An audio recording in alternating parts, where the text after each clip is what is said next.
El Sur. El hombre que desembarcó en Buenos Aires en 1871 se llamaba Johannes Dallmann y era pastor de la Iglesia Evangélica. En 1939, uno de sus nietos, Juan Dallmann, era secretario de una biblioteca municipal en la calle Córdoba y se sentía hondamente argentino. Su abuelo materno había sido aquel Francisco Flores del 2 de Infantería de Línea que murió en la frontera de Buenos Aires lanceado por indios de Catriel. En la discordia de sus dos linajes, Juan Dallmann, tal vez a impulsos de la sangre germánica, eligió el de ese antepasado romántico o de muerte romántica. Un estuche con el daguerrotipo de un hombre inexpresivo y barbado, una vieja espada, la dicha y el coraje de ciertas músicas, el hábito de estrofas del Martín Fierro, los años, el desgano y la soledad, fomentaron ese criollismo algo voluntario, pero nunca ostentoso. A costa de algunas privaciones, Dallmann había logrado salvar el casco de una estancia en el sur que fue de los Flores. Una de las costumbres de su memoria era la imagen de los eucaliptos balsámicos y de la larga casa rosada que alguna vez fue carmesí. Las tareas y acaso la indolencia lo retenían en la ciudad. Verano tras verano se contentaba con la idea abstracta de posesión y con la certidumbre de que su casa estaba esperándolo en un sitio preciso de la llanura. En los últimos días de febrero de 1939, algo le aconteció. Ciego a las culpas, el destino puede ser despiadado con las mínimas distracciones. Dallmann había conseguido esa tarde un ejemplar descabalado de las 1001 noches de Weil. Ávido de examinar ese hallazgo, no esperó que bajara el ascensor y subió con apuro las escaleras. Algo en la oscuridad le rozó la frente, un murciélago, un pájaro. En la cara de la mujer que le abrió la puerta vio grabado el horror, y la mano que se pasó por la frente salió roja de sangre. La arista de un batiente recién pintado que alguien se olvidó de cerrar le habría hecho esa herida. Dallmann logró dormir, pero a la madrugada estaba despierto y desde aquella hora el sabor de todas las cosas fue atroz. La fiebre lo gastó y las ilustraciones de las 1001 noches sirvieron para decorar pesadillas. Amigos y parientes lo visitaban y con exagerada sonrisa le repetían que lo hallaban muy bien. Dallmann los oía con una especie de débil estupor y le maravillaba que no supieran que estaba en el infierno. 8 días pasaron como 8 siglos. Una tarde, el médico habitual se presentó con un médico nuevo y lo condujeron a un sanatorio de la calle Ecuador, porque era indispensable sacarle una radiografía. Dallmann, en el coche de plaza que lo llevó, pensó que en una habitación que no fuera la suya podría, al fin, dormir. Se sintió feliz y conversador. En cuanto llegó, lo desvistieron, le raparon la cabeza, lo sujetaron con metales a una camilla, lo iluminaron hasta la ceguera y el vértigo, lo auscultaron y un hombre enmascarado le clavó una aguja en el brazo. Se despertó con náuseas, vendado, en una celda que tenía algo de pozo y, en los días y noches que siguieron a la operación, pudo entender que apenas había estado, hasta entonces, en un arrabal del infierno. El hielo no dejaba en su boca el menor rastro de frescura. En esos días, Dallmann minuciosamente se odió. Odió su identidad, sus necesidades corporales, su humillación, la barba que le erizaba la cara. Sufrió con estoicismo las curaciones que eran muy dolorosas, pero cuando el cirujano le dijo que había estado a punto de morir de una septicemia, Dallmann se echó a llorar, condolido de su destino. Las miserias físicas y la incesante previsión de las malas noches no le habían dejado pensar en algo tan abstracto como la muerte. Otro día, el cirujano le dijo que estaba reponiéndose y que muy pronto podría ir a convalecer a la estancia. Increíblemente, el día prometido llegó. A la realidad le gustan las simetrías y los leves anacronismos. Dallmann había llegado al sanatorio en un coche de plaza y ahora un coche de plaza lo llevaba a Constitución. La primera frescura del otoño, después de la opresión del verano, era como un símbolo natural de su destino rescatado de la muerte y la fiebre. La ciudad, a las 7 de la mañana, no había perdido ese aire de casa vieja que le infunde la noche. Las calles eran como largos aguanes, las plazas como patios. Dalman la reconocía con felicidad y con un principio de vértigo.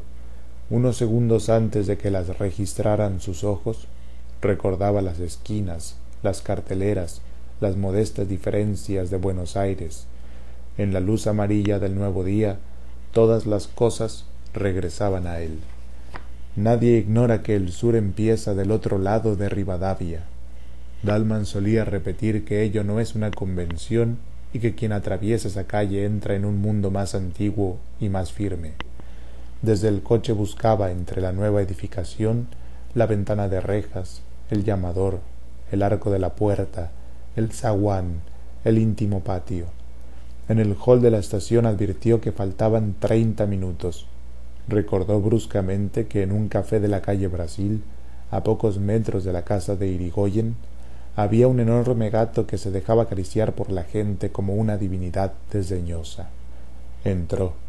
Allí estaba el gato dormido. Pidió una taza de café, la endulzó lentamente, la probó. Ese placer le había sido vedado en la clínica, y pensó, mientras alisaba el negro pelaje, que aquel contacto era ilusorio y que estaban como separados por un cristal, porque el hombre vive en el tiempo, en la sucesión, y el mágico animal en la actualidad, en la eternidad del instante. A lo largo del penúltimo andén el tren esperaba. Dalman recorrió los vagones y dio con uno casi vacío. Acomodó en la red la valija. Cuando los coches arrancaron, la abrió y sacó, tras alguna vacilación, el primer tomo de las 1001 noches. Viajar con este libro, tan vinculado a la historia de su desdicha, era una afirmación de que esa desdicha había sido anulada y un desafío alegre y secreto a las frustradas fuerzas del mal. A los lados del tren, la ciudad se desgarraba en suburbios. Esta visión y luego la de jardines y quintas demoraron el principio de la lectura. La verdad es que Dalman leyó poco. La montaña de piedra imán y el genio que ha jurado matar a su bienhechor eran, quien lo niega, maravillosos, pero no mucho más que la mañana y que el hecho de ser. La felicidad lo distraía de Charazade y de sus milagros superfluos. Dalman cerraba el libro y se dejaba simplemente vivir. El almuerzo, con el caldo servido en boles de metal reluciente, como en los ya remotos veraneos de la niñez, fue otro goce tranquilo y agradecido. Mañana me despertaré en la estancia, pensaba, y era como si a un tiempo fuera dos hombres, el que avanzaba por el día otoñal y por la geografía de la patria, y el otro, encarcelado en un sanatorio y sujeto a metódicas servidumbres. Vio casas de ladrillo sin revocar, esquinadas y largas, infinitamente mirando pasar los trenes. Vio jinetes en los terrosos caminos, vio zanjas y lagunas y hacienda, vio largas nubes luminosas que parecían de mármol, y todas estas cosas eran casuales, como sueños de la llanura. También creyó reconocer árboles y sembrados que no hubiera podido nombrar, porque su directo conocimiento de la campaña era harto inferior a su conocimiento nostálgico y literario. Alguna vez durmió y en sus sueños estaba el ímpetu del tren. Ya el blanco sol intolerable de las 12 del día era el sol amarillo que precede al anochecer y no tardaría en ser rojo. También el coche era distinto, no era el que fue en Constitución al dejar el andén. La llanura y las horas lo habían atravesado y transfigurado. Afuera la móvil sombra del vagón se alargaba hacia el horizonte. No turbaban la tierra elemental ni poblaciones ni otros signos humanos. Todo era vasto, pero al mismo tiempo era íntimo y de alguna manera secreto. En el campo desaforado a veces no había otra cosa que un toro. La soledad era perfecta y tal vez hostil, y Dalman pudo sospechar que viajaba al pasado y no sólo al sur. De esa conjetura fantástica lo distrajo el inspector, que al ver su boleto le advirtió que el tren no lo dejaría en la estación de siempre sino en otra, un poco anterior y apenas conocida por Dalman. El hombre añadió una explicación que Dalman no trató de entender, ni siquiera de oír, porque el mecanismo de los hechos no le importaba. El tren laboriosamente se detuvo casi en medio del campo. Del otro lado de las vías quedaba la estación, que era poco más que un andén con un cobertizo. Ningún vehículo tenían, pero el jefe opinó que tal vez pudiera conseguir uno en un comercio que le indicó a unas 10, 12 cuadras. Dalman aceptó la caminata como una pequeña aventura. Ya se había hundido el sol, pero un esplendor final exaltaba la viva y silenciosa llanura antes de que la borrara la noche. Menos para no fatigarse que para hacer durar esas cosas, Dalman caminaba despacio, aspirando con grave felicidad el olor del trébol. El almacén, alguna vez, había sido punzó, pero los años habían mitigado para su bien ese color violento. Algo en su pobre arquitectura le recordó un grabado en acero, acaso de una vieja edición de Pablo y Virginia. Atados al palenque había unos caballos. Dalman, adentro, creyó reconocer al patrón. Luego comprendió que lo había engañado su parecido con uno de los empleados del sanatorio. El hombre, oído el caso, dijo que le haría atar la jardinera. Para agregar otro hecho a aquel día y para llenar ese tiempo, Dalman resolvió comer en el almacén. En una mesa comían y bebían ruidosamente unos muchachones en los que Dalman al principio no se fijó. En el suelo, apoyado en el mostrador, se acurrucaba inmóvil como una cosa un hombre muy viejo. Los muchos años lo habían reducido y pulido como las aguas a una piedra o las generaciones de los hombres a una sentencia. Era oscuro, chico y reseco, y estaba como fuera del tiempo, en una eternidad. Dalman registró con satisfacción la vincha, el poncho de bayeta, el largo chiripá y la bota de potro, y se dijo, rememorando inútiles discusiones con gente de los partidos del norte o con entrerrianos, que gauchos de esos ya no quedan más que en el sur. Dalman se acomodó junto a la ventana. La oscuridad fue quedándose con el campo, pero su olor y sus rumores aún le llegaban entre los barrotes de hierro. El patrón le trajo sardinas y después carne asada. Dalman las empujó con unos vasos de vino tinto. Ocioso, paladeaba el áspero sabor y dejaba errar la mirada por el local, ya un poco soñolienta. La lámpara de querosén pendía de uno de los tirantes. Los parroquianos de la otra mesa eran 3. 2 parecían peones de chacra. Otro, de rasgos achinados y torpes, bebía con el chambergo puesto. Dalman, de pronto, sintió un leve roce en la cara. Junto al vaso ordinario de vidrio turbio, sobre una de las rayas del mantel, había una bolita de miga.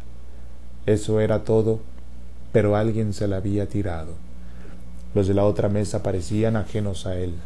Dalman, perplejo, decidió que nada había ocurrido y abrió el volumen de las 1001 noches como para tapar la realidad. Otra bolita lo alcanzó a los pocos minutos y esta vez los peones se rieron. Dalman se dijo que no estaba asustado, pero que sería un disparate que él, un convaleciente, se dejara arrastrar por desconocidos a una pelea confusa. Resolvió salir. Ya estaba de pie cuando el patrón se le acercó y lo exhortó con voz alarmada. «Señor Dalman, no les haga caso a esos mozos, que están medio alegres». Dalman no se extrañó de que el otro, ahora, lo conociera, pero sintió que estas palabras conciliadoras agravaban, de hecho, la situación. Antes, la provocación de los peones era a una cara accidental, casi a nadie. Ahora iba contra él y contra su nombre y lo sabrían los vecinos. Dalman hizo a un lado el patrón, se enfrentó con los peones y les preguntó qué andaban buscando. El compadrito de la cara chinada se paró, tambaleándose. A un paso de Juan Dalman, lo injurió a gritos, como si estuviera muy lejos. Jugaba a exagerar su borrachera, y esa exageración era una ferocidad y una burla. Entre malas palabras y obscenidades, tiró al aire un largo cuchillo, lo siguió con los ojos, lo barajó e invitó a Dalman a pelear. El patrón objetó con trémula voz que Dalman estaba desarmado. En ese punto, algo imprevisible ocurrió. Desde un rincón, el viejo gaucho extático, en el que Dalman vio una cifra del sur que era suyo, le tiró una daga desnuda que vino a caer a sus pies. Era como si el sur hubiera resuelto que Dalman aceptara el duelo. Dalman se inclinó a recoger la daga y sintió dos cosas. La primera, que ese acto casi instintivo lo comprometía a pelear. La segunda, que el arma en su mano torpe no serviría para defenderlo, sino para justificar que lo mataran. Alguna vez había jugado con un puñal, como todos los hombres, pero su esgrima no pasaba de una noción de que los golpes deben ir hacia arriba y con el filo para adentro. No hubieran permitido en el sanatorio que me pasaran estas cosas, pensó. Vamos saliendo, dijo el otro. Salieron, y si en Dalman no había esperanza, tampoco había temor. Sintió, al atravesar el umbral, que morir en una pelea a cuchillo, a cielo abierto y acometiendo, hubiera sido una liberación para él, una felicidad y una fiesta, en la primera noche del sanatorio, cuando le clavaron la aguja. Sintió que si él, entonces, hubiera podido elegir o soñar su muerte, esta es la muerte que hubiera elegido o soñado. Dalman empuña con firmeza el cuchillo, que acaso no sabrá manejar, y sale a la llanura.